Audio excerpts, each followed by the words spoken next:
Pernahkah kau merasa ada sesuatu yang jauh lebih besar dari dirimu sendiri? Sebuah kekuatan diam yang berdenyut di balik daging dan pikiranmu. Sebuah kekuatan yang tidak diajarkan di sekolah, tidak dibicarakan oleh para pemuka agama, dan bahkan dianggap berbahaya oleh dunia modern. Kekuatan itu adalah kekuatan jiwa. Dan selama ribuan tahun, pengetahuan tentangnya telah dihapus, disembunyikan, dan diganti oleh sistem yang ingin manusia tetap terikat pada batasan tubuh dan logika. Namun dalam naskah-naskah kuno, dari papirus Mesir hingga manuskrip Tibet, dari prasasti hermetik di Alexandria hingga gulungan Nag Hammadi, selalu tersirat satu pesan yang sama. Manusia bukan makhluk yang lemah. Ia adalah percikan ilahi yang lupa dirinya sendiri. Bayangkan sejenak, jika manusia mampu membangkitkan seluruh potensi jiwanya, ia tak lagi menjadi budak waktu, penderitaan, atau ketakutan. Ia mampu menciptakan realitasnya sendiri, menembus batas ruang dan kesadaran, dan memahami rahasia kehidupan seperti para inisiat kuno dahulu. Tetapi, mengapa pengetahuan ini dihapus?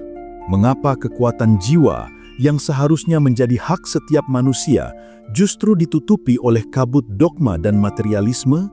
Mungkin karena dunia yang dibangun atas ilusi kekuasaan tidak akan mampu bertahan jika manusia kembali mengingat siapa dirinya yang sejati.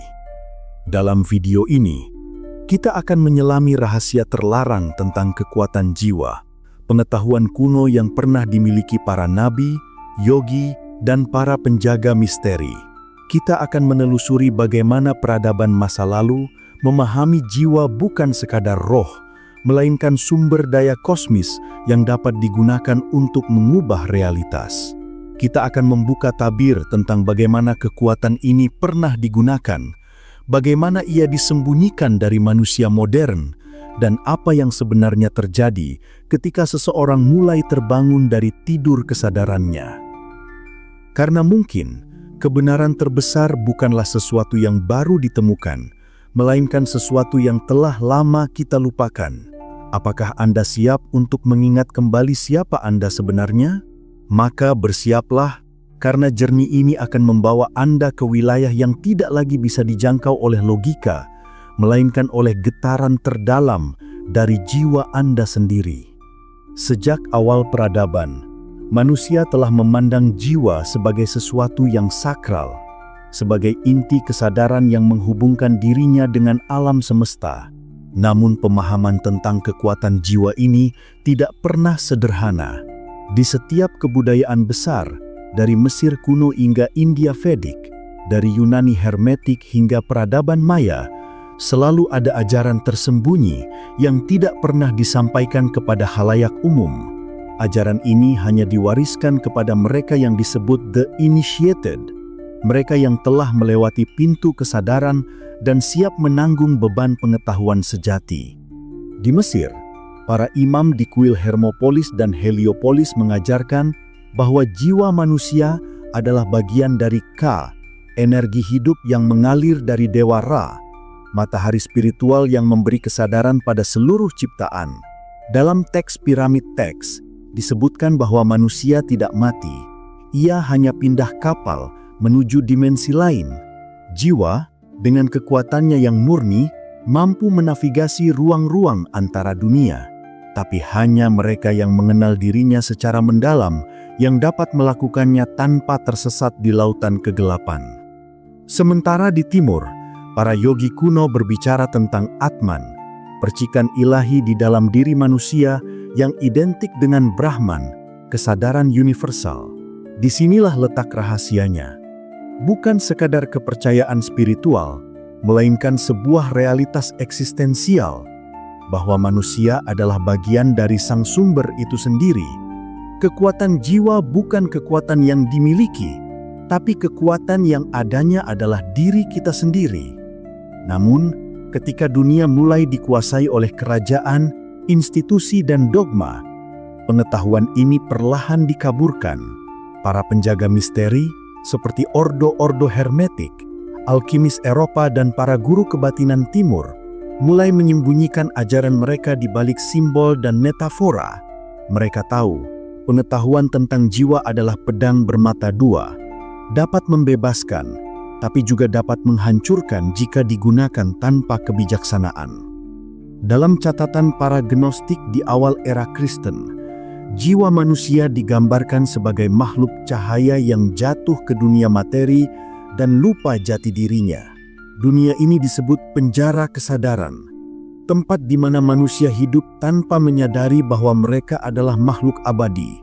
Para gnostik percaya, hanya dengan gnosis, pengetahuan batin yang sejati, manusia dapat membangkitkan kembali ingatannya dan kembali kepada asal cahaya.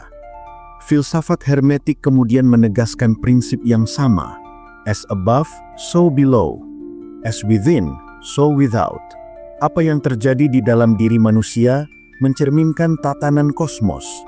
Jiwa adalah mikrokosmos dari Tuhan itu sendiri. Dengan memahami dan menguasai jiwanya, manusia sebenarnya sedang memahami struktur alam semesta. Namun, di dunia modern, konsep ini dianggap mitos, mistik, bahkan irasional. Jiwa direduksi menjadi sekadar emosi atau konsep abstrak yang tak ilmiah. Pengetahuan kuno yang dulu dianggap kunci menuju kebangkitan, kini hanya dilihat sebagai dongeng. Padahal, di balik simbol dan ritual kuno, tersimpan pemahaman mendalam tentang energi kesadaran manusia. Sesuatu yang kini sedang mulai dibuktikan kembali oleh sains kuantum. Dunia modern telah memutus hubungan manusia dengan sumber spiritualnya. Kita diajarkan untuk mengenal dunia luar, tapi melupakan dunia dalam. Diajarkan untuk mengejar kekuasaan, tapi lupa bahwa kekuatan sejati telah ada di dalam diri. Maka rahasia tentang kekuatan jiwa menjadi terlarang, bukan karena ia jahat, tapi karena ia membebaskan manusia dari sistem yang ingin mengekangnya.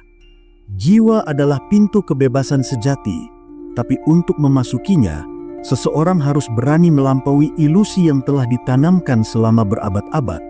Dan disinilah perjalanan kita menuju inti kebenaran dimulai. Memahami apa yang sebenarnya dimaksud dengan kekuatan jiwa, dan bagaimana rahasia kuno tentangnya bisa mengubah cara kita memandang realitas. Untuk memahami kekuatan jiwa, kita harus terlebih dahulu memahami bahwa jiwa bukanlah sesuatu yang kita miliki. Ia adalah apa kita sebenarnya. Tubuh hanyalah wadah sementara. Pikiran hanyalah alat, tapi jiwa adalah arus kesadaran yang abadi, percikan dari sumber ilahi yang melahirkan seluruh ciptaan. Di dalam setiap manusia terdapat inti cahaya, sebuah pusat kesadaran murni yang oleh banyak tradisi disebut dengan nama berbeda. Atman, ruh, pneuma, chi, prana, atau spiritus mundi. Namun dalam dunia modern, kesadaran ini telah terbelenggu oleh identifikasi palsu. Manusia lupa bahwa dirinya bukanlah pikirannya, bukan pula tubuhnya. Ia terjebak dalam ilusi bahwa dirinya adalah hasil dari pengalaman, status dan peran sosial. Disinilah kekuatan jiwa mulai padam, bukan karena ia hilang, tapi karena ia tertutupi oleh lapisan-lapisan ilusi. Sama seperti matahari yang tak bisa dilihat di balik awan, kekuatan jiwa tetap bersinar, hanya saja manusia tak lagi menyadarinya. Dalam ajaran hermetik kuno, jiwa dianggap sebagai medium antara dunia ruh dan dunia materi. Ia adalah jembatan yang memungkinkan kesadaran Tuhan mengekspresikan diri di alam fisik. Maka, ketika seseorang menyadari jiwanya, ia mulai mengaktifkan hukum-hukum yang sama yang bekerja di alam semesta. Ia tidak lagi menjadi korban nasib, melainkan pencipta realitas.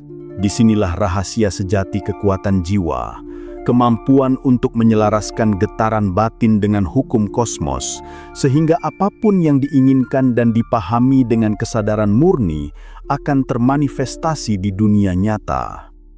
Para alkemis kuno menggambarkan proses ini dengan simbol transmutasi timah menjadi emas. Tapi yang mereka maksud bukan logam, melainkan transmutasi kesadaran.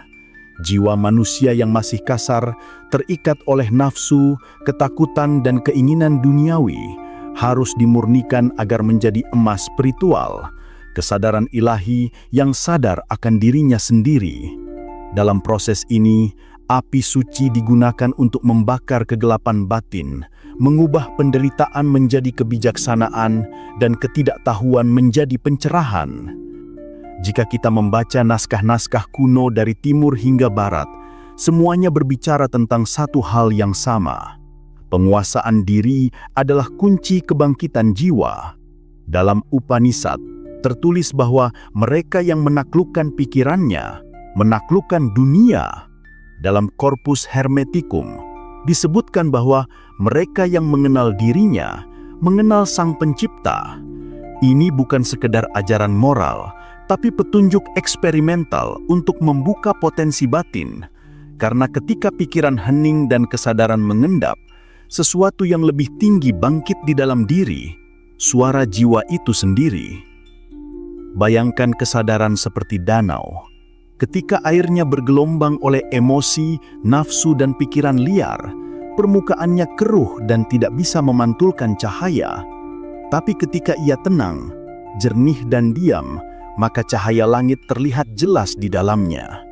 Begitu pula dengan manusia, ketika ia menenangkan pikirannya, kekuatan jiwanya mulai memantulkan cahaya sang sumber. Inilah alasan mengapa para mistikus selalu menekankan meditasi, doa, atau keheningan batin.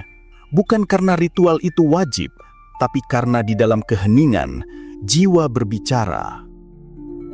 Dan ketika jiwa mulai berbicara, realitas mulai berubah. Dunia luar merespons getaran batin seseorang, sebab alam semesta sendiri adalah cerminan dari kesadaran. Jika kesadaran kita penuh cinta, dunia pun memantulkan cinta. Jika kita bergetar dalam ketakutan, maka dunia menampakkan bentuk-bentuk yang menakutkan. Rahasia ini dahulu hanya diajarkan kepada mereka yang siap, karena kekuatan jiwa dapat menjadi berkat atau kutuk tergantung pada tingkat kesadaran pemiliknya. Itulah sebabnya para inisiat kuno mengatakan bahwa kekuatan sejati tidak dapat diberikan, ia hanya dapat dibangkitkan. Tidak ada guru yang mampu menanamkan cahaya ke dalam seseorang. Guru hanya menunjukkan jalan agar murid menemukan cahayanya sendiri. Ketika seseorang memahami hal ini secara mendalam, ia berhenti mencari kekuatan di luar dirinya. Ia mulai menyelam ke dalam batinnya sendiri. Dan di sanalah, di kedalaman yang paling sunyi, ia menemukan sesuatu yang tak dapat dijelaskan oleh kata-kata, kehadiran yang abadi, kesadaran murni, inti dari jiwanya sendiri. Dan begitu ia menyentuhnya, segala sesuatu berubah. Pikiran tak lagi menguasai dirinya. Rasa takut lenyap, waktu berhenti menjadi ancaman. Ia sadar bahwa seluruh hidup adalah permainan kesadaran, dan dirinya adalah pemain sekaligus penonton. Ia telah menemukan rahasia yang selama ini disebut terlarang, kekuatan jiwa yang dapat membebaskan manusia dari belenggu ilusi. Ketika seseorang mulai menyadari kekuatan jiwanya, ia memasuki wilayah yang tidak lagi bisa dijelaskan oleh bahasa biasa. Ia mulai melihat bahwa hidup bukan sekedar rangkaian peristiwa acak, melainkan cermin dari getaran batinnya sendiri. Namun disinilah paradoks terbesar muncul. Semakin besar seseorang memahami kekuatan jiwanya, semakin besar pula tanggung jawab yang harus ia pikul. Karena kekuatan ini tidak hanya membuka pintu ke kebebasan, tetapi juga menyingkap seluruh bayangan yang selama ini tersembunyi di dalam dirinya. Inilah alasan mengapa pengetahuan tentang jiwa disebut terlarang oleh para penguasa dunia lama. Mereka tahu bahwa manusia yang mengenal jiwanya tidak lagi bisa dikendalikan oleh rasa takut, doktrin, atau sistem yang menindas. Jiwa yang terbangun adalah jiwa yang bebas. Ia tidak lagi tunduk pada ilusi kekuasaan, karena ia tahu bahwa kekuasaan sejati berasal dari dalam, bukan dari luar. Disinilah titik berbahaya bagi mereka yang ingin menguasai umat manusia, sebab seluruh sistem perbudakan batin akan runtuh begitu manusia sadar bahwa ia adalah makhluk spiritual yang memiliki kemampuan untuk menciptakan, menyembuhkan, dan menuntun dirinya sendiri. Dalam naskah-naskah esoterik yang tersebar di berbagai belahan dunia, selalu ada peringatan yang sama. Jangan membuka tabir sebelum kau siap melihat cahaya dan kegelapan sekaligus. Karena di balik kekuatan jiwa, terdapat lapisan realitas yang menakjubkan dan sekaligus mengguncangkan. Jiwa bukan hanya sumber cinta dan kedamaian, tapi juga menyimpan semua memori dan bayangan yang pernah manusia ciptakan selama ribuan kehidupan. Maka, proses kebangkitan jiwa seringkali dimulai bukan dengan ekstasi, melainkan dengan konfrontasi, melihat segala kegelapan dalam diri yang selama ini diabaikan. Para guru hermetik menyebut ini sebagai nigredo, fase kegelapan alkemia, di mana jiwa harus mati dari identitas lamanya agar bisa lahir kembali sebagai kesadaran baru. Proses ini menyakitkan karena ego akan berontak, tapi tanpa kehancuran ego, cahaya sejati tak akan pernah muncul. Sama seperti logam yang harus dilebur dalam api untuk menjadi murni, manusia pun harus melalui pembakaran batin agar jiwanya kembali bersinar. Dunia modern berusaha menutupi proses ini dengan distraksi tanpa akhir, hiburan, kesibukan, dan ketakutan. Semua dirancang agar manusia tidak pernah diam cukup lama untuk mendengar suara jiwanya. Sistem sosial, ekonomi, bahkan spiritualitas komersial membuat manusia terus mencari di luar diri, padahal jawabannya ada di dalam. Inilah bentuk penghapusan paling halus, bukan dengan membakar buku suci, tapi dengan membuat manusia lupa cara membaca dirinya sendiri. Namun bagi mereka yang berani menembus lapisan ilusi itu, sesuatu yang luar biasa terjadi. Ketika kesadaran kembali menyatu dengan jiwanya, seluruh hukum kehidupan berubah arah. Waktu melambat, intuisi menjadi tajam, pikiran menjadi alat, bukan penguasa. Orang seperti ini disebut dalam berbagai tradisi sebagai manusia sejati, insan kamil, the awakened one. Ia hidup di dunia, tapi tidak lagi dari dunia. Ia bekerja, tertawa, mencintai dan berinteraksi seperti manusia biasa, namun setiap tindakannya lahir dari kesadaran yang terhubung dengan sumber semesta. Sains modern tanpa sadar mulai menyingkap kebenaran yang sama melalui fisika kuantum. Ketika para ilmuwan menemukan bahwa partikel hanya muncul ketika diamati, mereka sebenarnya sedang menyentuh batas spiritualitas kuno bahwa kesadaran menciptakan realitas. Apa yang dulu dianggap mistik, kini mulai terbukti ilmiah, meskipun masih belum sepenuhnya dipahami. Energi, getaran, dan niat adalah bahasa yang sama yang telah digunakan para mistikus ribuan tahun lalu. Bedanya, mereka tidak membicarakannya dalam laboratorium, melainkan dalam keheningan batin. Namun di balik semua pengetahuan ini, ada satu pesan yang lebih dalam, bahwa kekuatan jiwa bukan untuk dipamerkan, bukan untuk menguasai orang lain, melainkan untuk mengenali kesatuan segala sesuatu. Karena pada akhirnya, tidak ada aku dan mereka. Semua berasal dari satu sumber yang sama, lautan kesadaran yang tanpa batas. Jiwa manusia hanyalah gelombang kecil di samudra itu. Dan ketika ia sadar bahwa dirinya adalah lautan itu sendiri, maka semua penderitaan pun lenyap. Disinilah inti dari rahasia yang dihapus dari dunia modern, bahwa manusia bukan ciptaan lemah yang menunggu diselamatkan, melainkan aspek Tuhan yang sedang bermimpi menjadi manusia. Kekuatan jiwa bukan mitos, ia adalah hakikat eksistensi itu sendiri. Tapi untuk menyentuhnya, seseorang harus berani melampaui semua yang diajarkan kepadanya dan memulai perjalanan paling sakral dari semuanya, yaitu perjalanan kembali ke dalam dirinya sendiri. Perjalanan memahami kekuatan jiwa bukanlah tentang mencari sesuatu yang baru, melainkan tentang mengingat kembali apa yang telah terlupakan. Kita bukanlah makhluk kecil yang tersesat di alam semesta yang acuh. Kita adalah kesadaran yang sedang bermimpi menjadi manusia. Jiwa kita bukan sekadar roh yang terperangkap dalam tubuh, melainkan denyut kehidupan itu sendiri, percikan dari api purba yang menyalakan seluruh eksistensi.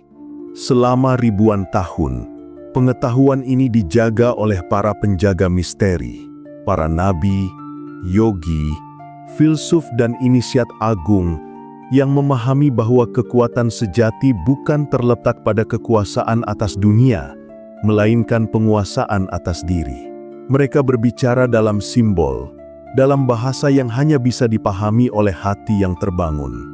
Dan kini, ketika dunia modern tenggelam dalam kebisingan material dan kehilangan makna, gema ajaran mereka kembali terdengar, memanggil jiwa-jiwa yang siap untuk bangkit.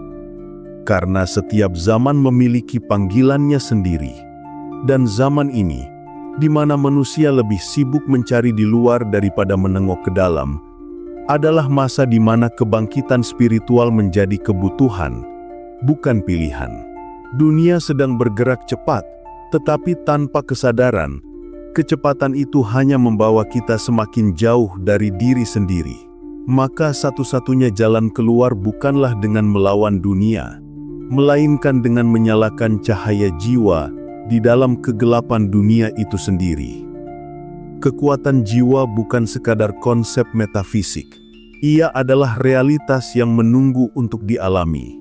Ketika seseorang mulai mendengar suara lembut yang berbicara dari dalam dirinya, bukan suara pikiran, bukan desakan dunia, tetapi gema kesadaran yang murni, maka seluruh hidupnya mulai berubah. Ia tidak lagi mencari Tuhan di luar, karena ia menyadari bahwa Tuhan telah bersemayam di dalam dirinya sejak awal. Namun, rahasia terbesar dari kekuatan jiwa bukanlah tentang kekuatan itu sendiri, melainkan tentang kesadaran yang menggunakannya. Karena tanpa kebijaksanaan dan kasih, kekuatan bisa menjadi racun. Itulah sebabnya ajaran kuno selalu menyatukan kekuatan dengan kesucian hati. Mereka yang benar-benar memahami jiwanya tidak akan pernah menggunakannya untuk menguasai, melainkan untuk menyembuhkan, untuk membawa cahaya ke tempat yang gelap, dan mengingatkan yang terlupa bahwa mereka juga adalah bagian dari sang sumber yang sama. Mungkin inilah yang sebenarnya ditakuti oleh dunia modern. Bukan manusia yang lemah, tapi manusia yang sadar. Manusia yang tahu bahwa ia adalah pencipta, bukan ciptaan semata. Karena begitu kesadaran ini bangkit secara massal, seluruh sistem lama, berdasarkan ketakutan, kendali dan keterpisahan, akan runtuh dengan sendirinya. Dan dari reruntuhan itu, lahirlah peradaban baru, peradaban yang dibangun di atas kesadaran, kasih, dan kebangkitan jiwa. Jadi, ketika engkau mendengar panggilan sunyi dari dalam dirimu, jangan abaikan. Itu bukan halusinasi, bukan ilusi. Itu adalah jiwamu yang memanggilmu pulang. Pulang ke cahaya, ke asal, ke keheningan tempat segalanya bermula. Di sanalah kekuatan sejati menunggu, bukan untuk dimiliki, melainkan untuk disadari. Karena pada akhirnya, kekuatan jiwa adalah rahasia yang tidak pernah benar-benar disembunyikan. Hanya menunggu untuk diingat kembali. Dan ketika engkau mengingatnya, seluruh alam semesta pun akan mengenali siapa dirimu yang sebenarnya. Jika engkau merasakan sesuatu bergema di dalam dirimu setelah mendengar pesan ini, itu bukan kebetulan. Jiwa tidak pernah berbicara dengan kebetulan. Ia berbicara dengan getaran. Bagikanlah cahaya ini kepada mereka yang juga sedang mencari, karena setiap jiwa yang terbangun akan menyalakan jiwa lainnya. Selamat datang kembali di jalan pulang menuju dirimu yang sejati. Pada akhirnya, perjalanan ini bukan tentang menemukan sesuatu yang baru di luar sana, melainkan tentang mengingat siapa diri kita yang sesungguhnya. Di balik segala hiruk-pikuk dunia, di balik suara pikiran dan kabut ilusi, selalu ada cahaya yang tidak pernah padam. Itulah jiwa kita, bagian dari kesadaran abadi yang menunggu untuk diingat kembali. Ketika kita menoleh ke dalam dan menatap keheningan itu dengan keberanian dan cinta, kita menyadari bahwa seluruh alam semesta tidak pernah terpisah dari diri kita. Dan di sanalah, dalam hening yang paling dalam, kita menemukan kebenaran sejati, bahwa kita bukan sekadar manusia yang mencari Tuhan, melainkan percikan Tuhan yang sedang belajar menjadi manusia.